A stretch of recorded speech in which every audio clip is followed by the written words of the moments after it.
in the midst of the pain, stay in joy. In the midst of the crisis, stay in joy. In the midst of the disappointment, stay in joy. Apostle, they robbed my shop and carried everything. Stay in joy. Don't lose your joy. You are about to lose everything. Apostle, my husband is threatening divorce. Stay in joy. Don't move around telling everybody something that they cannot solve. Stay in joy. Apostle, they just stole my car. Let me tell you how to get the car back. Stay in joy. Once you turn your face and start meditating on that pain, it starts growing. You will never have a car soon again.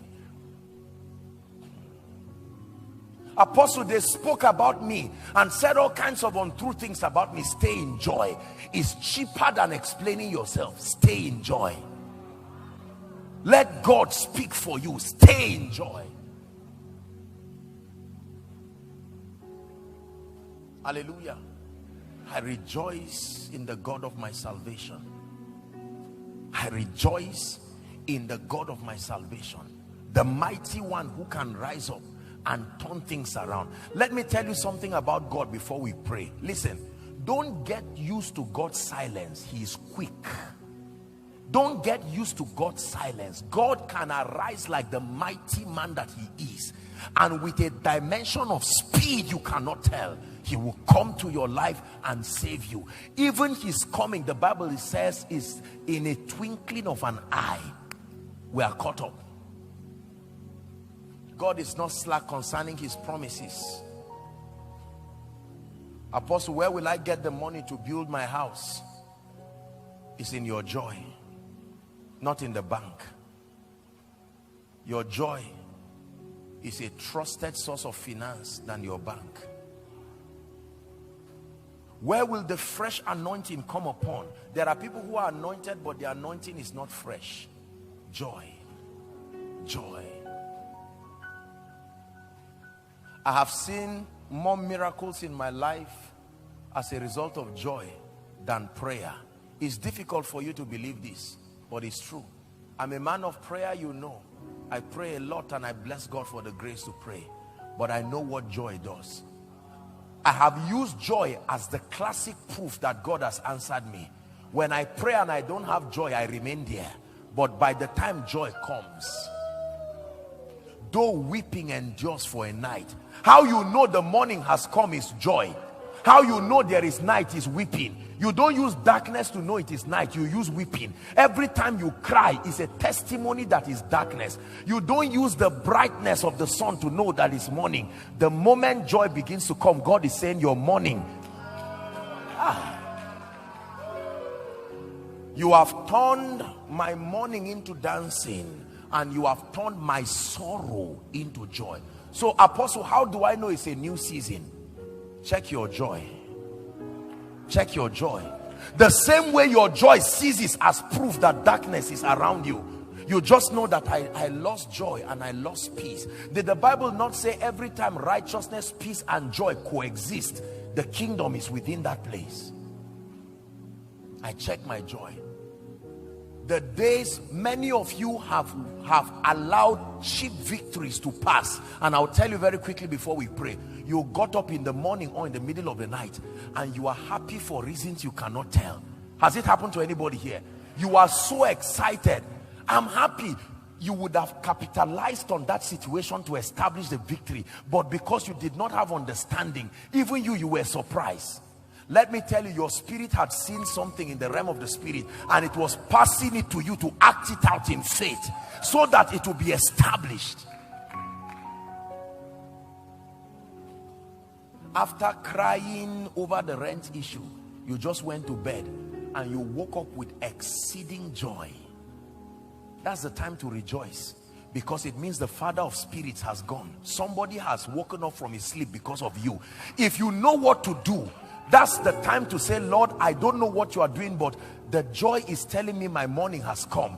3 things you do the moment the joy of God comes. Number 1, listen. You verbalize it and declare. Words are powerful. Number 2, as God grants you grace, if you can sow into that joy, because when you sow into joy, it can reap harvest immediately. You reap in joy. Listen to me. You can turn any situation around when you understand this mystery of joy. It is an oil, and that oil must come on someone's head today. In the name of Jesus Christ.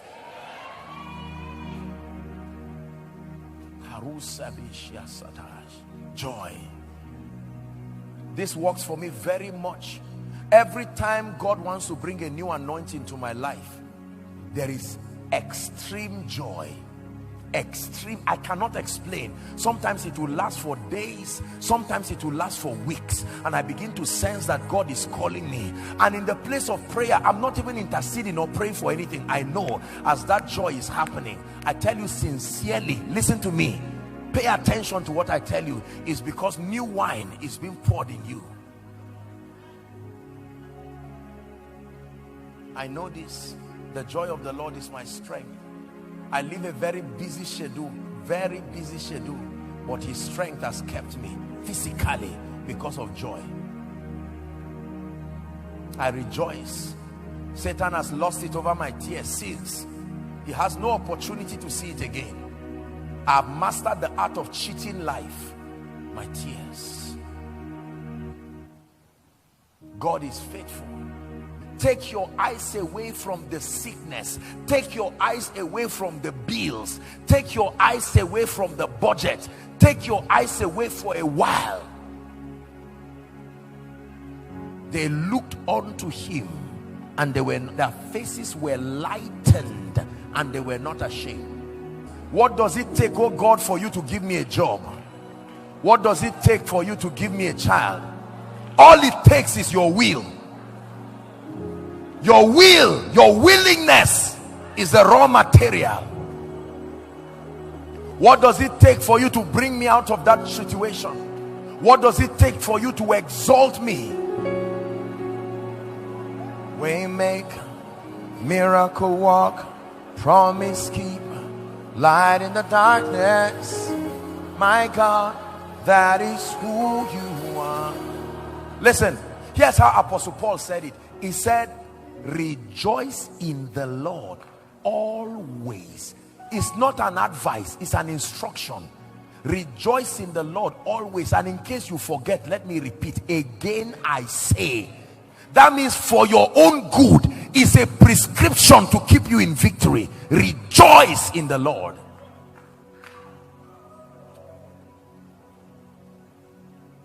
But I found out that there is also a realm called complete joy. You can have joy but not have the fullness of joy. Let me show you how to have the fullness of joy. Jesus himself taught us, hitherto have ye asked nothing in my name. Ask and ye shall receive. Why? That your joy may be full. Look up. It is true that joy brings harvest, but harvest too brings joy. Hello? It is true that joy brings results, but results too bring joy. So I use my joy to get the results that will multiply my joy. To get more results that will multiply my joy until my joy is full. And Jesus said somewhere in your joy equation there must be receiving. That there are times if you don't receive something, your joy cannot be complete. It is true that whether the house rent is there or not, you should have joy. But what if you rejoice with the house rent in your hand? It is true that whether you have a house or not, you should rejoice. But what if you rejoice with the keys now in your hands? It is true that you should rejoice whether the child comes or not. But what if you stand and hold triplets?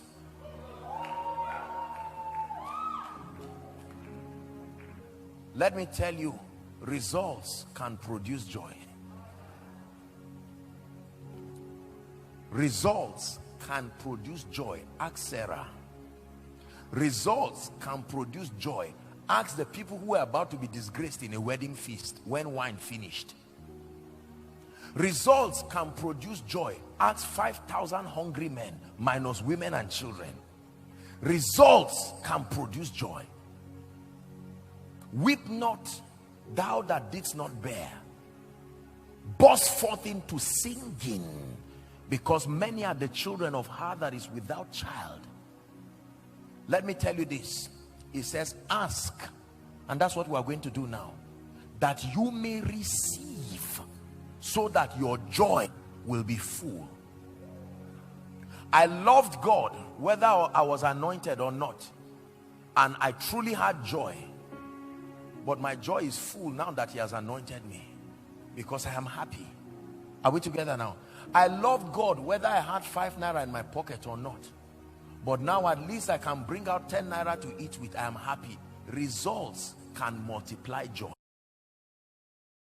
And dishonor to principles. If a door opened yesterday and is now closed, let me tell you what closed it. It's not just spirits. The spirits were authorized by your dishonor. Every door.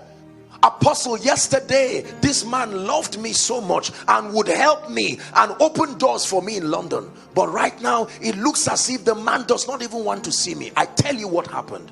Dishonor. Dishonor. You must learn to honor people. When I met your precious man of God, I honored him with all my heart, and I still do, and his wife. For all of you who are gathered here, in as much as I'm ministering to you, I still honor you. I honor you. It's one thing to be called, it's another thing to be anointed, but it's another thing again for a generation to think you are that valuable, and then to come and take the risk to listen to you and to open up their hearts to the grace upon your life. That is honor.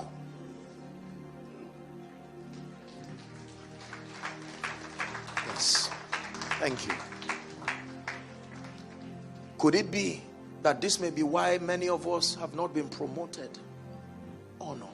The day you walk to your boss and say, sir, I came into London without a father or a mother. When you saw me, you saw my tomorrow. I'm not in your office to seek for promotion. I'm in your office with this token to tell you I celebrate you. Thank you for seeing my future, for believing in me, for investing in me. That's all I came to say. Thank you.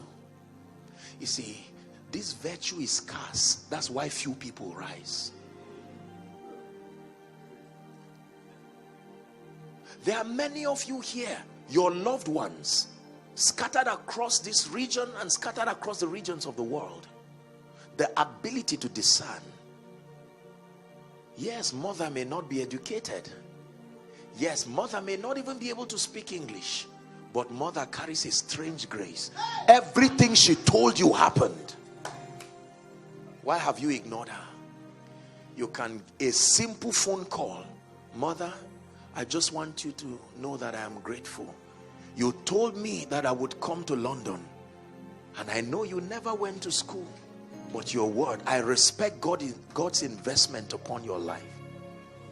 Listen, do you know your miracle keeps passing you every day, but dishonor closes the doors to their anointings? It is possible, and I say this respectfully, you can be in this church, for instance, and I don't mean to insult your pedigree. Believe me, I love you and I honor you with all my heart.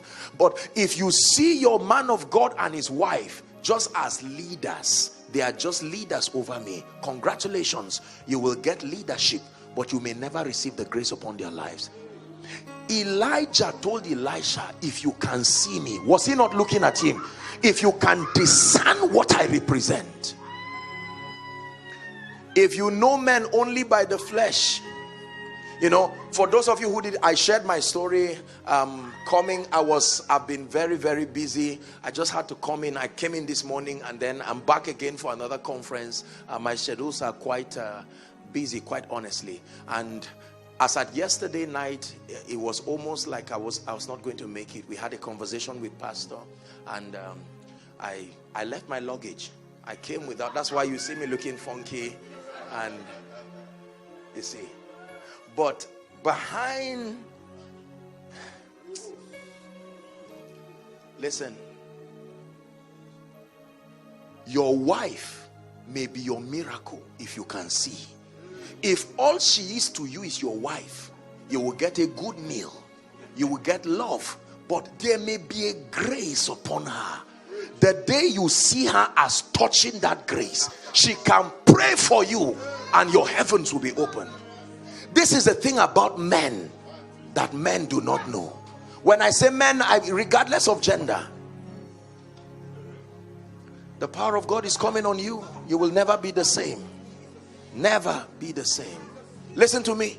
The person seated next to you may be an orchestration by God, because the individual may carry the grace for speed. Just because you came to church, it's not only the pastor or the man of God that has that grace. They can say, turn to your neighbor and say, God bless you, and you may resent the person because it does not carry a persona that is attractive, and lose your miracle. I show you the mystery that enthrones men. It is not enough to know God, you must also know men as far as dominion in the cosmos is concerned. Please listen to what I tell you. I'm sharing with you a powerful secret. My life is changed because I honor God and I honor men. I honor your nation, I honor your leaders, I honor your parliament, I honor the leaders, political, spiritual, I honor them. I will never stand in your nation and in your church to do anything at all that does not represent the counsel of God. No, I come with a heart of honor. And when you come with honor, the gates open. It is a law. I'm not only preaching to you, I honor you. Your pastor, we had a little conversation with him, and my God, I am touched by the depth of the love and the passion that this man of God, and I believe his wife, have for you. It's more than leadership, believe me. Do you know, let me tell you this. One of the biggest secrets to the grace and the glory of God, and many of you have listened to my teachings, you don't even know what made you addicted to them. There is a grace. Watch this. Listen to me, ladies and gentlemen. This man standing before you is a lover of God and a lover of men. My name means the way to love. It is not only God I love men. I really do. So it is easy for the anointing. It is easy to be touched with the feelings of people's infirmity. I love people. I will never look down on people. I love people sincerely. It doesn't matter what you have. It doesn't matter what you do not have. The love of God. So the power of God, God can invest his grace and glory because he knows you will not take people for granted. You can pray, you can fast, but if you do not believe in the ministry of men, you may never rise. You need to meet God and you need to meet men to be enthroned. Are we blessed? These are mysteries of the kingdom. I have met men and I encountered anointings. I met men and I encountered wisdom. I met men, I encountered insight. I met men and they opened up their scars of decades, and I learned in one day a man's pain of over a lifetime. Who have you ignored? Who have you ignored to prove you love God? It's imbalance. You must straighten it. It is important to love God and love men. There are men whose words are like the word of God. If they open their mouth, your destiny must open. Have you honored them enough? Are you getting blessed?